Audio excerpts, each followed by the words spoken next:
Hey everyone, welcome to JK civil services. जैसे कि आप सबको पता है हमारी रीजनिंग की क्लासेस चल रही हैं। ओके, हम लोग ऑलरेडी कितने लेक्चर्स कर चुके हैं? 8 लेक्चर्स कर चुके हैं, जिसमें हमने 7 टॉपिक्स को कंप्लीट किया है। ठीक है, जैसे आपको पता है लास्ट लेक्चर में हमने क्या किया था? सिमेंटिक क्या किया था? सिमेंटिक एनालॉजी किया था। ठीक है, सिमेंटिक एनालॉजी किया था, जिसमें हमने क्या देखा था? अगर एक वर्ड का दूसरे वर्ड के साथ रिलेशन कुछ होता था तो तीसरे वर्ड का भी चौथे वर्ड के साथ सेम रिलेशन होता था। आपको 1, 2 और 3 वर्ड्स गिवन होते थे, चौथे का आपको फाइंड करना होता था। ठीक है, ये हमने लास्ट लेक्चर में डिस्कस किया था।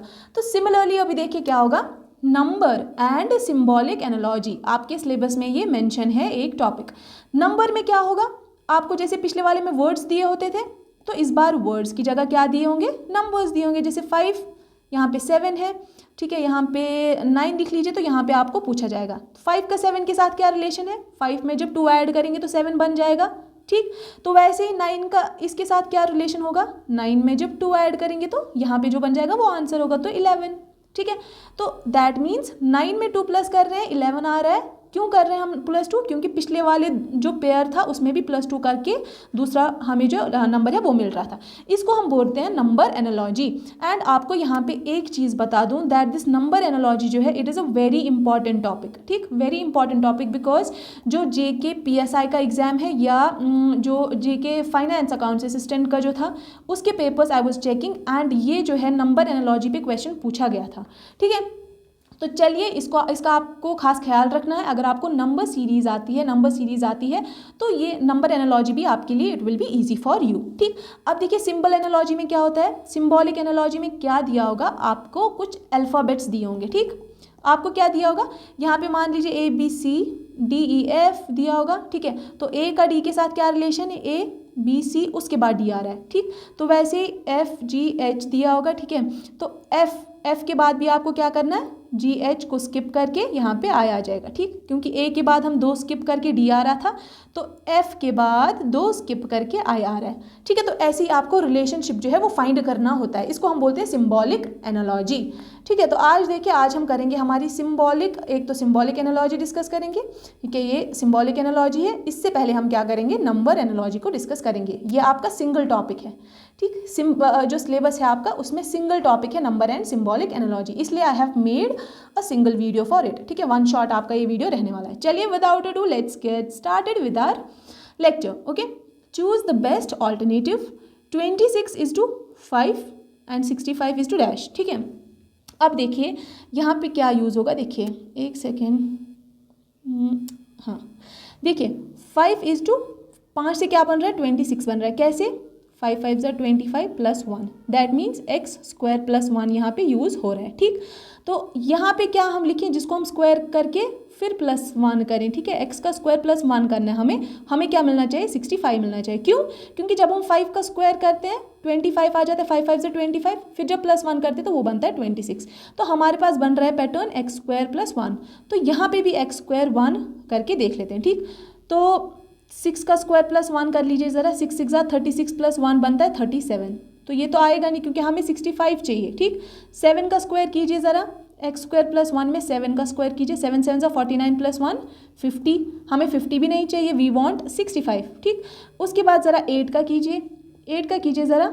8 का स्क्वायर +1, 8 8 = 64 + 1, तो ये क्या बन गया? ये बन गया हमारा 65, and 65 is the number that we want. यहाँ पे हमें 65 चाहिए। तो किसको हम स्क्वायर करें फिर 1 करें, जो कि हमारे पास क्या आ जाएगा? 65 आ जाएगा। तो x यहाँ पे है 8, क्योंकि जब हम 8 को स्क्वायर करते हैं तो वो आ जाता है 64, फिर जब हम +1 करते हैं वो आ जाता है 65। ठीक है, समझ लग गई आपको? ठीक है, तो 5 का स्क्वायर +1 बनता है 26, 5 5 = 25 + 1 बनता है, एक सेकेंड, 5 का स्क्वायर बनता है आपका 25 + 1 बनता है 26। तो वैसे ही 8 का स्क्वायर +1 क्या बनता है? 64 + 1 दैट इज़ 65। ठीक है, रिलेशन समझ में आ गया? तो इस क्वेश्चन का आंसर क्या होगा? 8 होगा। ठीक है, 8 होगा। आई होप ये क्वेश्चन समझ आ गया होगा सबको।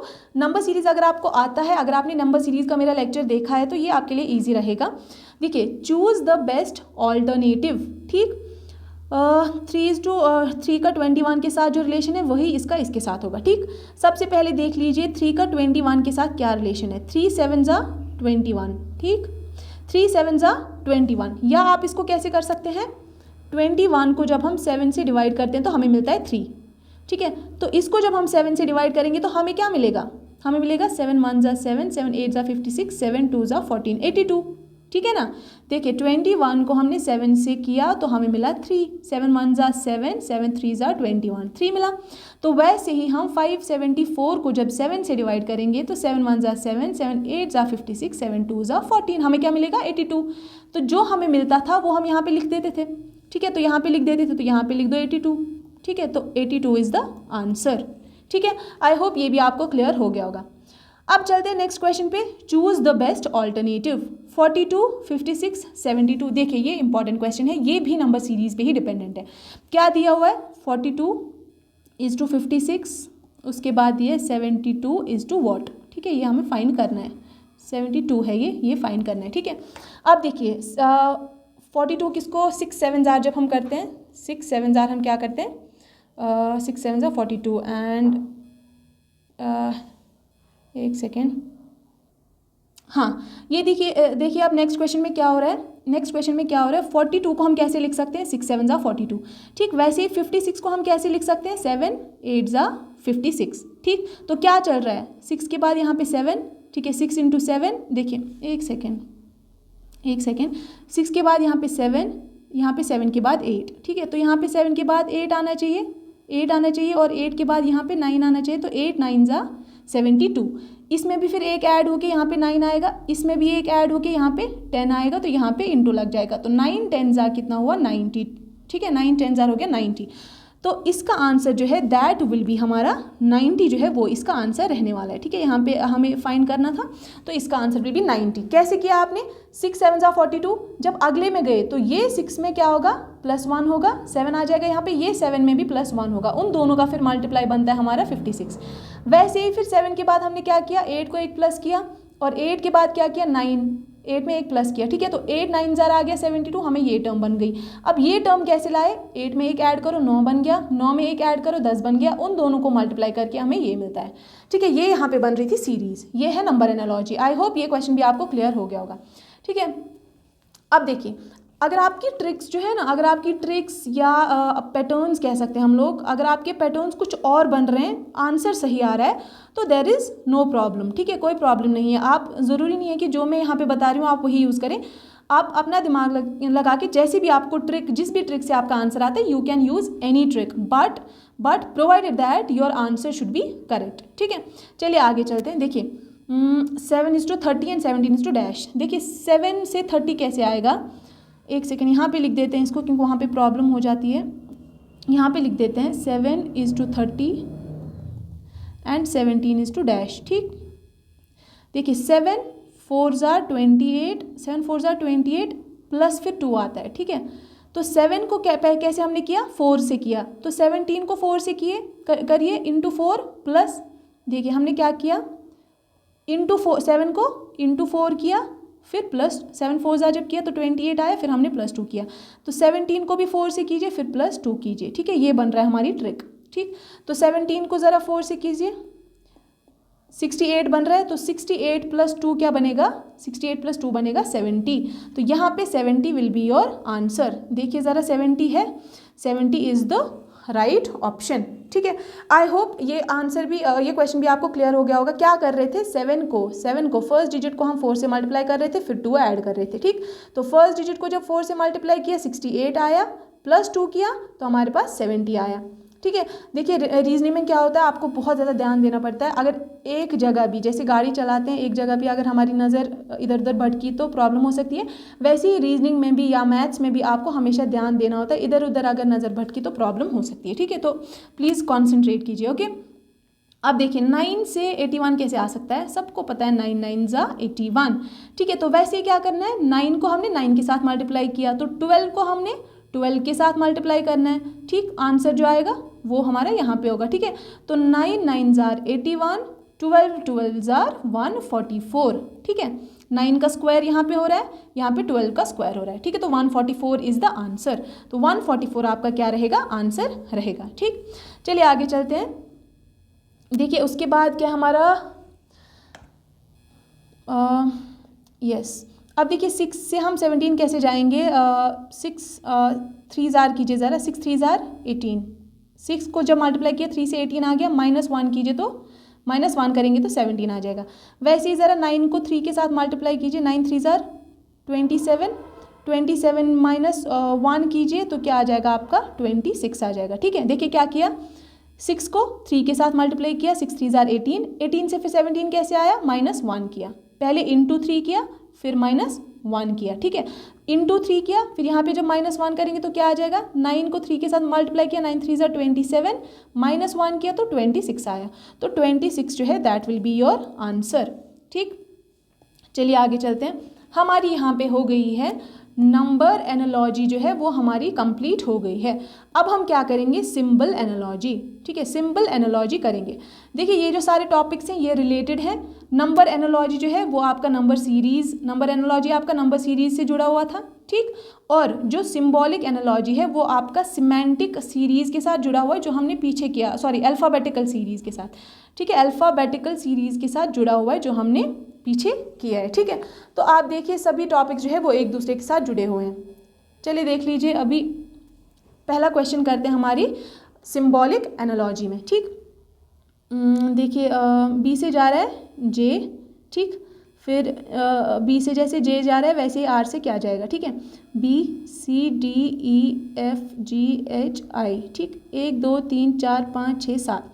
जब हम 7 को ऐड कर रहे हैं, बी के बाद जब हम 7 डिजिट छोड़ के जे आ रहा है, तो आर के बाद 7 डिजिट छोड़िए ज़रा, R S T U V W X Y, तो यहाँ पे क्या आ जाएगा जेड। ठीक है, समझ लग गई। बी के बाद बी से बी और जे का आपस में क्या रिलेशन है, एक का एक के साथ क्या रिलेशन है, बी का जे के साथ क्या रिलेशन है, बीच में हमें 7 अल्फ़ाबेट छोड़ के, बी के बाद जब हम 7 अल्फ़ाबेट छोड़ते हैं तो जे आता है। तो वैसे ही हमें आर के बाद 7 अल्फ़ाबेट छोड़ के लिखना है यहाँ पे कोई चीज़। आर के बाद आता है S T U V W X Y, तो फिर आ गया जेड, इसलिए हमने जेड लिख दिया। ठीक है, अब देखिए अब क्या है, आई के बाद है, आई के बाद आ रहा है क्यू। ठीक है, तो आई के बाद क्यू कैसे आता है, आई के बाद क्यू कैसे आता है, J K L M N O P और क्यू आता है फिर। ठीक, इसको छोड़ दीजिए, 1 2 3 4 5 6 7, फिर से 7 छोड़ने, तो यहाँ पे भी 7 छोड़िए। ठीक है, वाई के बाद 7 छोड़िए, वाई जेड, उसके बाद फिर से ए बी सी डी शुरू कीजिए, ई एफ जी एच। ठीक, तो वाई के बाद 7 छोड़िए ज़रा, 1 2 3 4 5 6 7, तो यहाँ पे आ जाएगा जी। तो जी लिख लीजिए, समझ लग गया ना, जी लिख लीजिए। देखिए आगे जाने की, आगे सॉल्व करने की ज़रूरत ही नहीं है, क्योंकि हमारे ऑप्शन में यहाँ पे क्या है, ऑप्शन में है ए जी एफ डी। ठीक है, ए जी एफ डी, फिर जेड एफ डी बी, हमारा जेड जी आ रहा है, तो ना तो ए ऑप्शन में जेड डी है पहले, जेड जी है पहले, ना तो बी ऑप्शन में जेड एफ है स्टार्टिंग में। ठीक है, डी ऑप्शन में जेड वाई है, तो ये भी नहीं आएगा क्योंकि जेड जी है हमारे पास, तो जेड जी जो है वो हमारा सी ऑप्शन में, तो सी ऑप्शन करेक्ट हो जाएगा। बाकी आपको देखने की ज़रूरत ही नहीं है। क्या हो रहा था, फर्स्ट इस वर्ड की, ये जो अल्फ़ाबेट वाला वर्ड है, इससे जब हम फर्स्ट यहाँ पे फर्स्ट में जा रहे थे तो 7 अल्फ़ाबेट्स छोड़ के जाने पड़ते थे, दूसरे से जब दूसरे तक जाते थे तो 7 अल्फ़ाबेट्स छोड़ के जाते थे। तो वैसे ही हम आर से जब 7 अल्फ़ाबेट्स छोड़े तो जेड आया, वाई के बाद जब 7 अल्फ़ाबेट्स छोड़े तो जी आया, और जेड जी हमने जब देखा तो हमें आगे जाने की ज़रूरत ही नहीं पड़ी। जेड जी जब हमारा जेड जी यहाँ पे आंसर आया तो हमें आगे जाने की ज़रूरत ही नहीं पड़ी। क्यों, क्योंकि जेड जी यहाँ पे तो है ही नहीं, स्टार्टिंग में जेड जी, यहाँ पे जेड एफ है, जेड जी तो है ही नहीं, यहाँ पे जेड वाई है, जेड जी तो है ही नहीं, तो बचा ये, हमने इसको आंसर लिख लिया without finding the other 2 alphabets. ठीक है, आई होप ये आपको क्लियर हो गया होगा। चलिए नेक्स्ट पे चलते हैं। नेक्स्ट पे क्या दिया हुआ है, ई के बाद देखिए एफ दिया हुआ है। ठीक है, जी के बाद आई कैसे आता है, जी एच आई। ठीक है, उसके बाद पहले इन 2 का ही फाइंड कर लेते, क्या पता 2 का फाइंड करने से हमारा आंसर आ जाएगा। तो ई के बाद डायरेक्टली एफ आ गया, एफ के बाद डायरेक्टली क्या आ जाएगा, जी। ठीक है, डायरेक्टली जी आ जाएगा। उसके बाद सेकंड में क्या हो रहा है, जी के बाद एच छोड़कर आई आ रहा है, तो एच के बाद एक छोड़कर क्या आएगा, एच आई, यहाँ पे जे आ जाएगा। ठीक है, तो जी जे आ गया, यहाँ पे जी जे है, जी एम है, जे जी है, जे जी है, जे जी नहीं चाहिए हमें जे जी हमें नहीं चाहिए, हमें जी जे चाहिए। तो जे जी वाला जिसमें है कट कर दो, जे जी, जे जी, जी एम तो बिल्कुल हमें चाहिए नहीं, तो ये भी कट कर दो। ठीक है, तो हमारा आंसर जो है दैट विल बी दिस, क्योंकि इसमें क्या है, जी और जे है स्टार्टिंग में, और जी और जे हमारे पास आ गया है, हमें दूसरे 2 अल्फ़ाबेट्स फाइंड करने की ज़रूरत ही नहीं पड़ी। ठीक है, from the very 2 alphabets we got our answer. ठीक है।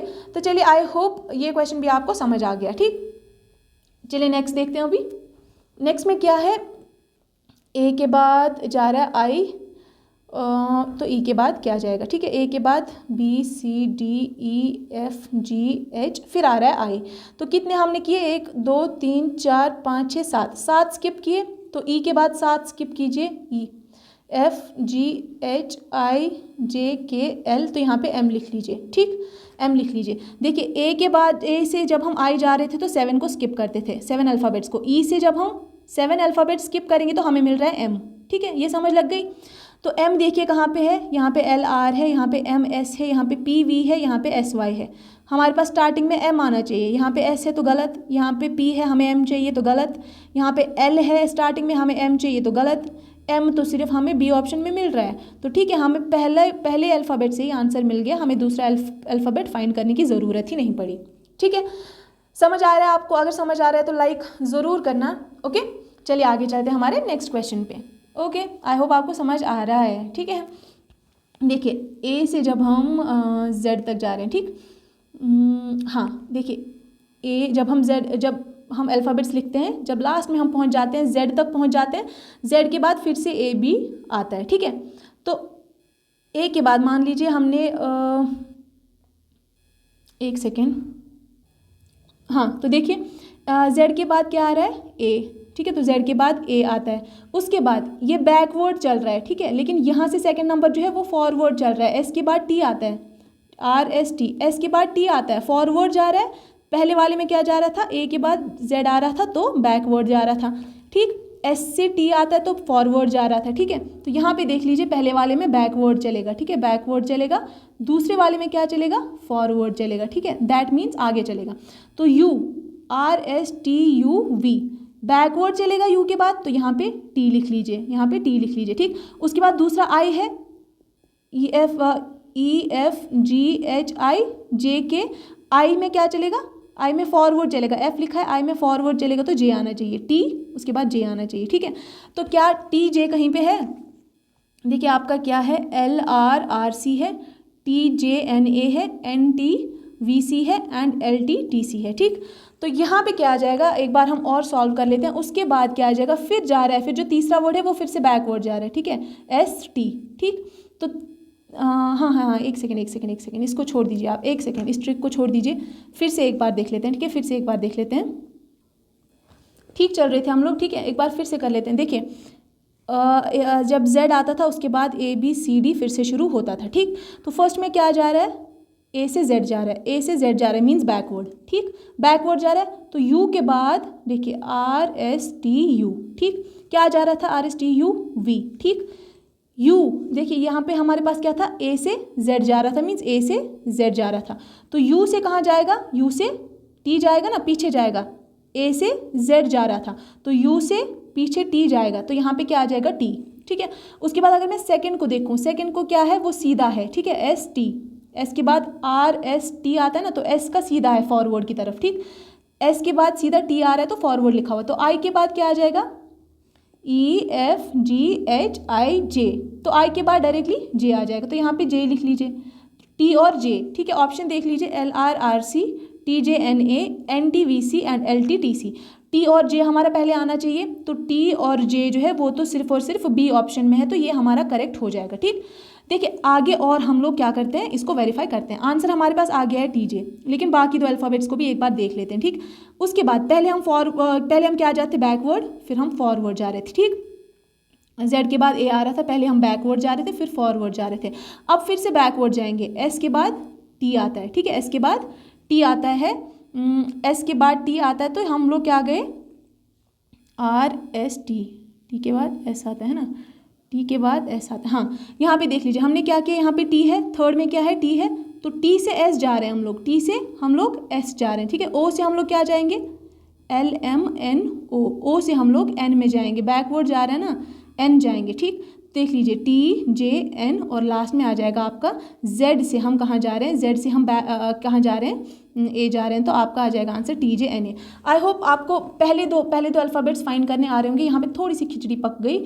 आई होप आपको पहले दो अल्फ़ाबेट्स अगर आपके आंसर्स आ जाते हैं तो आपका T J N A जो है वो आंसर बन जाता है। ठीक है, एक्चुअली यहाँ पे जो डिजिटल बोर्ड है वहाँ पे इजी रहता है एक्सप्लेन करना। ओके, आई होप ये क्लियर हो गया आपको। फर्स्ट 2 अल्फ़ाबेट्स में मैंने आपको कहा कि यहाँ पे पहले बैकवर्ड जा रहा है, फिर फॉरवर्ड जा रहा है, फिर से बैकवर्ड कीजिए आप, ठीक है, और फिर फॉरवर्ड कीजिए। ऐसे करके आप लोग जब सॉल्व करेंगे तो आपका आंसर ठीक आ जाएगा, ठीक है। चलिए, अब है मुंबई, LTLAZH, ओके, फिर है दिल्ली। ओके, देखिए यहाँ पे क्या हो रहा है, LMRSTU, देखिए L के बाद M आ रहा है, ठीक है, पीछे जा रहा है। हम पढ़ते हैं ना LMNO, ठीक, हम LMNO ऐसे करके पढ़ते हैं। एक सेकेंड, हम क्या पढ़ते हैं, LMNOPQRS, ठीक। तो L से दूसरे वर्ड को अगर देखिए L से M जा रहा है, दैट मीन्स L से M जा रहा है, ठीक।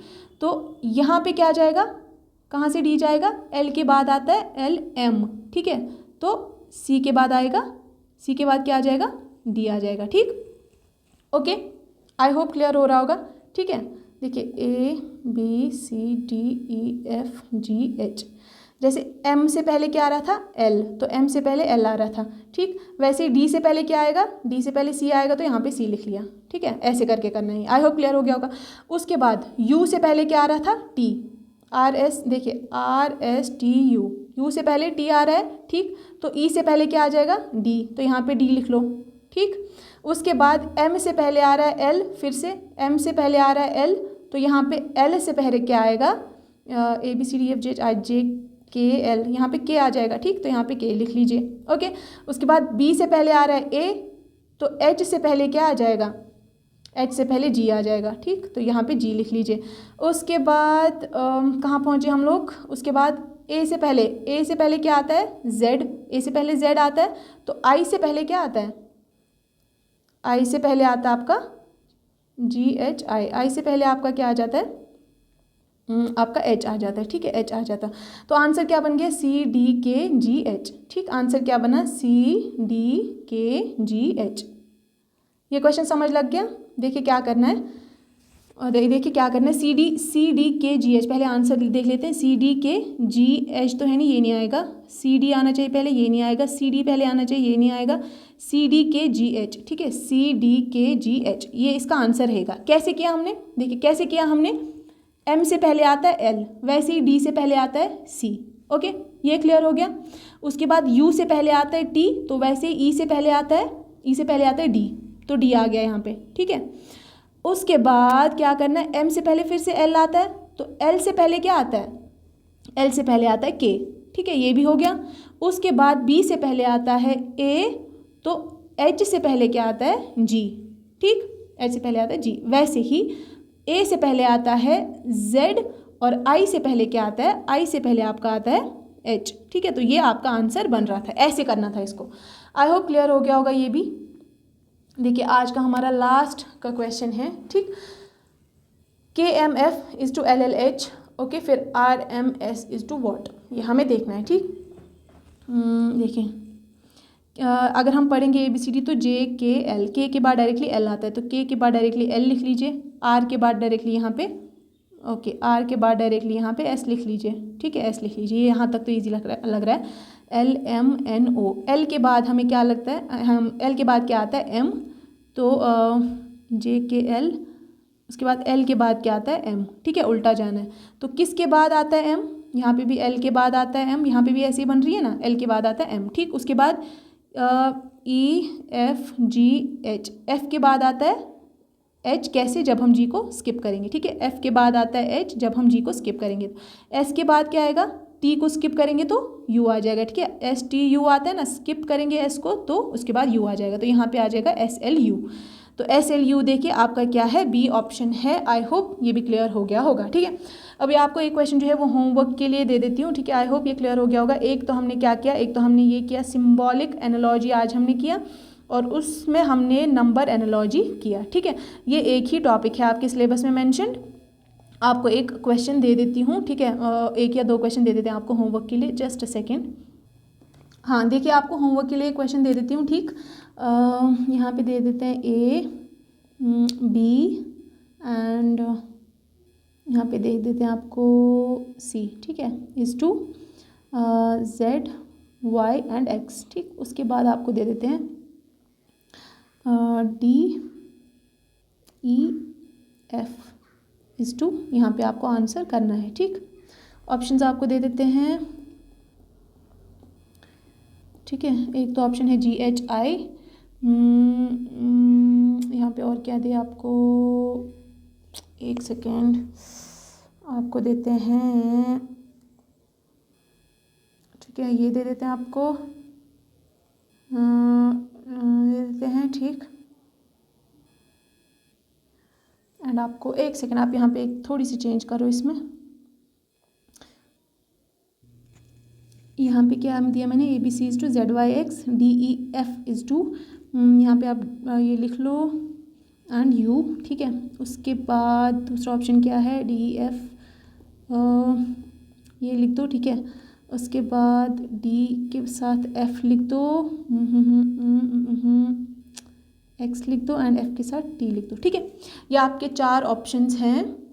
आपको क्या करना है, जैसे ये वाला पार्ट इस वाले पार्ट से रिलेटेड है, वैसे ही आपको ये वाला पार्ट इस वाले पार्ट से रिलेट करके इसको आंसर करना है। ठीक है, ऑप्शंस क्या है आपके पास, GHI, WVU, GHI and FXT। इसके लिए एक हिंट दे देती हूँ। हिंट ये है कि अगर आपने, जो हमने एक अल्फ़ाबेटिकल सीरीज़ करी थी, जिसमें हमने क्या पढ़े थे, पार्टनर्स की एग्जाम्पल करी थी हमने, पार्टनर्स हमने करी थी, मीन्स जो जिगरी दोस्त होते हैं उनको हम अलग नहीं कर सकते, उनके लिए हमने कुछ ट्रिक्स भी पढ़ी थी। तो अगर आपको वो पार्टनर्स की ट्रिक्स याद है तो आप इस क्वेश्चन को आराम से सॉल्व कर सकते हैं। ठीक है, चलिए दूसरा क्वेश्चन, हाँ आज के लिए एक ही क्वेश्चन देख लेते हैं। ठीक है, तो अगर आपको आंसर आता है तो आप कमेंट सेक्शन में कमेंट करेंगे, और अगर नहीं आता है तो फिर हम अगले में डिस्कस करेंगे। ठीक है, आई होप आपको आ जाएगा क्योंकि इजी है ये, और अगर आपने नंबर जो अल्फ़ाबेटिकल सीरीज़ है अगर वो पढ़ा है तो। चलिए, आई होप आज का लेक्चर आपके लिए यूज़फुल रहा होगा। अगर रहा है तो लाइक ज़रूर कीजिएगा और चैनल को सब्सक्राइब भी कीजिएगा अगर आपने अभी तक सब्सक्राइब नहीं किया है। ठीक है, मिलते हैं नेक्स्ट लेक्चर में। Till then